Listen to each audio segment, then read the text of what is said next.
నమస్తే, welcome to Andhraprabha. నేను మీ హేమమాలిని. మాజీ రెజ్లర్ విఘ్నేష్ ఫోగాట్ హర్యానా అసెంబ్లీ ఎన్నికల్లో ఘన విజయం సాధించారు. జులాన్ నియోజకవర్గంలో 6,000కు పైగా ఓట్లతో బీజేపీ అభ్యర్థి యోగేష్ కుమార్ ను ఓడించి ఎమ్మెల్యేగా గెలిచారు. హర్యానా శాసనసభ ఎన్నికలకు కొన్ని రోజుల ముందు కాంగ్రెస్ పార్టీలో చేరిన వినేష్ ఫోగాటి జలాన నియోజకవర్గం నుంచి బరిలోకి దిగారు. ఈ క్రమంలోనే ఎన్నికల ఫలితాలు వెలువడిన హర్యానా అసెంబ్లీ ఎన్నికల్లో ఆమె గెలుపొందారు. కేవలం 100 గ్రాముల అధిక బరువు కారణంగా పారిస్ ఒలింపిక్స్ ఫైనల్ కు అర్హత సాధించలేకపోయారు. చివరి మెట్టుపై బోల్తా పడిన వినేష్ ఫోగట్ హర్యానా అసెంబ్లీ ఎన్నికల్లో గెలుపొంది ఎమ్మెల్యేగా ఎన్నికయ్యారు. హర్యానా అసెంబ్లీ ఎన్నికల ఫలితాలతో కాంగ్రెస్ పార్టీ తరపున జులానా నియోజకవర్గం నుంచి విజయం సాధించారు.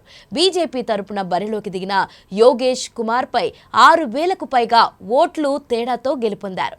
ఈ జులానా నియోజకవర్గంలో గత 19 ఏళ్లుగా కాంగ్రెస్ పార్టీకి రాని విజయాన్ని తొలిసారి ఎన్నికల్లో పోటీ చేసిన వినేష్ ఫోగాట్ అందించారు. కొన్ని రోజుల క్రితం పారిస్ వేదికగా జరిగిన ఒలింపిక్స్ లో రెజ్లింగ్ విభాగంలో ఫైనల్ కు చేరిన వినేష్ ఫోగాట్ ఫైనల్ కు ముందు 100 గ్రాముల బరువు ఎక్కువగా ఉన్న కారణంగా పోటీ నుంచి అనర్హతకు గురయ్యారు. ఆ సమయంలో దేశం మొత్తం ఆమెకు మద్దతుగా నిలిచారు. పారిస్ ఒలింపిక్స్ తర్వాత రెజ్లింగ్ కు గుడ్ బై చెప్పిన వినేష్ ఫోగాట్ రాజకీయాల్లోకి అడుగుపెట్టారు. ఈ క్రమంలోనే సెప్టెంబర్ 5వ తేదీన కాంగ్రెస్ పార్టీ కండువా కప్పుకున్నారు. అనంతరం హస్తం పార్టీ వినేష్ ఫోగాట్కు హర్యానా అసెంబ్లీ ఎన్నికల్లో జులాన్ టికెట్ కేటాయించింది. గత ఏడాది రెజ్లింగ్ ఫెడరేషన్ ఆఫ్ ఇండియా మాజీ chief BJP MP Brij Bhushan Sharan Singh తమను లైంగిక వేధింపులకు గురిచేశారంటూ రెజ్లర్ దేశవ్యాప్తంగా ఆందోళన చేయగా వినేష్ ఫోగాట్ పేరు దేశవ్యాప్తంగా మారుమోగింది. అందరి అంచనాలు, ఎగ్జిట్ పోల్స్ అంచనాలను కూడా తలకిందులు చేస్తూ హర్యానా అసెంబ్లీ ఎన్నికల ఫలితాల్లో బీజేపీ మెజారిటీ స్థానాలకు మించి సీట్లలో ఆధిక్యం, విజయాన్ని సొంతం చేసుకుంది. ఇప్పటికే 2014, 2019లో గెలిచి అధికారం దక్కించుకున్న కమలం పార్టీ తాజాగా మరోసారి గెలిచి హ్యాట్రిక్ కొట్టి హర్యానా రాజకీయాల్లో ఒక కొత్త రికార్డును సృష్టించేందుకు సిద్ధంగా ఉంది. హర్యానా అసెంబ్లీ ఎన్నికల్లో వినేష్ ఫోగాటి గెలిచింది. కానీ కాంగ్రెస్ పార్టీ ఓడిపోయిందని బ్రీస్ భూషణ్ పేర్కొన్నారు. వినేష్ ఫోగాటి ఎక్కడికి వెళ్లినా విధ్వంసం వ్యాప్తి చేస్తుందని ఆరోపించారు.